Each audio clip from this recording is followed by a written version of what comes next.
हाल ही के दिनों में भारतीय जनता पार्टी ने 3 राज्यों में अपनी सरकार बनाने के बाद अखंड भारत में लगभग 22 राज्यों में अपनी सरकार बना ली है। लेकिन केंद्र में सरकार बनने से पहले और हाल ही में 22 राज्यों में सरकार बनाने के बाद भारतीय जनता पार्टी के मूल सिद्धांत बदलते जा रहे हैं। क्या भारतीय जनता पार्टी तमाम ऐसे परिवर्तन भारत की जनता के लिए करने जा रही है, जिसके बाद सरकार का तानाशाही रवैया खुलकर सामने आ जाएगा?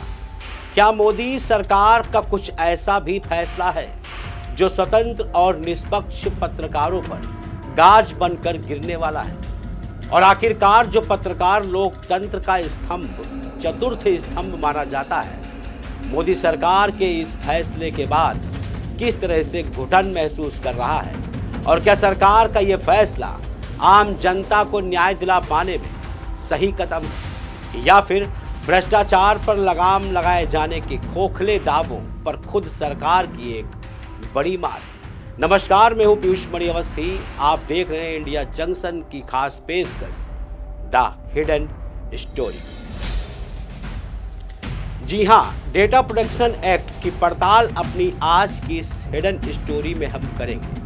अपनी स्टोरी की शुरुआत में हमने जो सवाल उठाए वो तमाम ऐसे सवाल हैं जिनका जवाब अपनी आज की इस रिपोर्ट के जरिए आपको बताना और दिखाना बेहद जरूरी बन चुका है।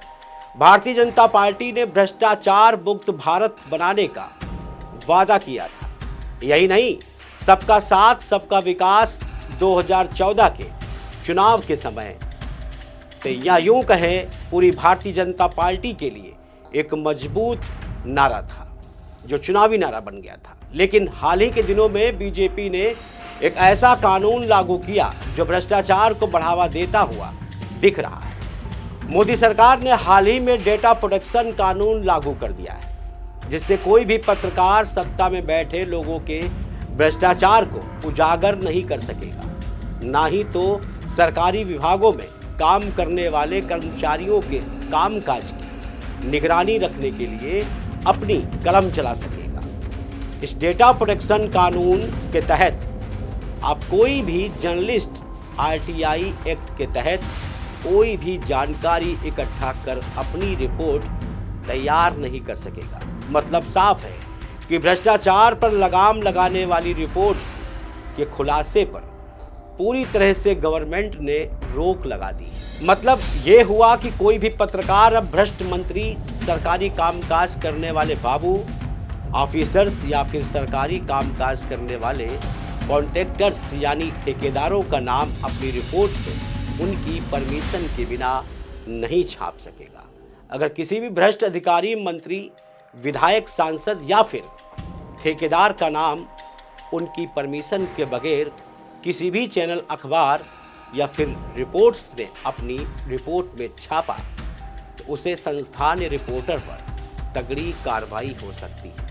यानी कि किसी भी तरह का भ्रष्टाचार अब मीडिया संस्थानों या फिर मीडिया संस्थानों के में काम करने वाले पत्रकारों द्वारा उजागर नहीं किया जा सकेगा। आरटीआई की जानकारी होने के बावजूद भी भ्रष्ट अधिकारी, कर्मचारी और नेता का नाम छाप गया तो उस पत्रकार पर 250 करोड़ रुपए तक का जुर्माना लगाया जा सकता है, जो एक बहुत बड़ी रकम होती है। पत्रकारों पर यहीं तक नहीं सख्ती हुई, बल्कि अगर इस तरह की सरकार की नज़र में तथाकथित भ्रामक जानकारी छापी जाती है तो सरकार की नज़र में भ्रामक हो तो उस पत्रकार पर इस जुर्माने राशि 250 करोड़ रुपए से बढ़ाकर 500 करोड़ रुपए तक दी जा सकती है।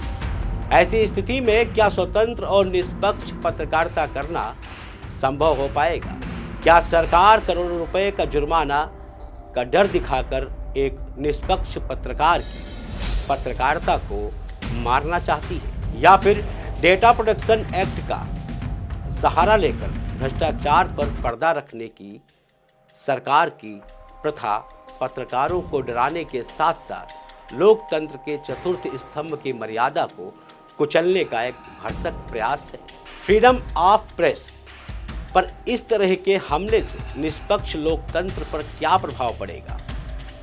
ये अपने आप में एक बहुत बड़ा सवाल है। लेकिन इस सवाल के पीछे की सबसे बड़ी वजह है कि राइट टू इंफॉर्मेशन एक्ट सन 2005 में कांग्रेस की गवर्नमेंट में लाया गया और इस एक्ट को लागू करने का मकसद था सरकारी कामकाज, ठेकेदार और सफेदपोश नेताओं की मिली भगत के चलते जनता के पैसे का दुरुपयोग करने वालों के खिलाफ अंकुश लगाना।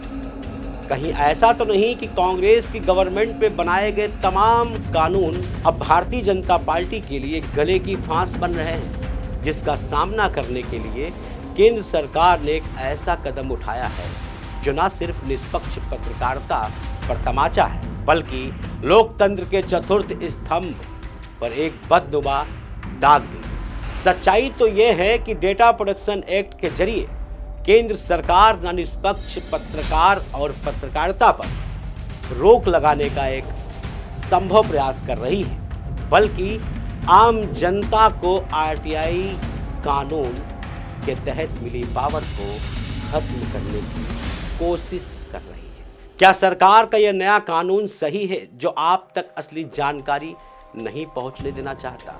क्या अब आम जनता के पैसों का दुरुपयोग को लेकर छापने वाली खबरों को रोकने का प्रयास जनता के साथ बड़ा अन्याय नहीं है?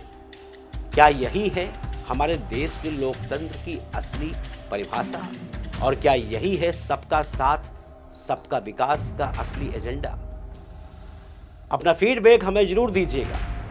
हमारी ये हिडन स्टोरी आपको कैसी लगी? हमारे चैनल को लाइक, शेयर एंड सब्सक्राइब करना बिल्कुल मत भूलिए। हम फिर हाजिर होंगे एक नए अपडेट के साथ। तब तक देखते रहें इंडिया जंक्शन। खबरों का जंक्शन।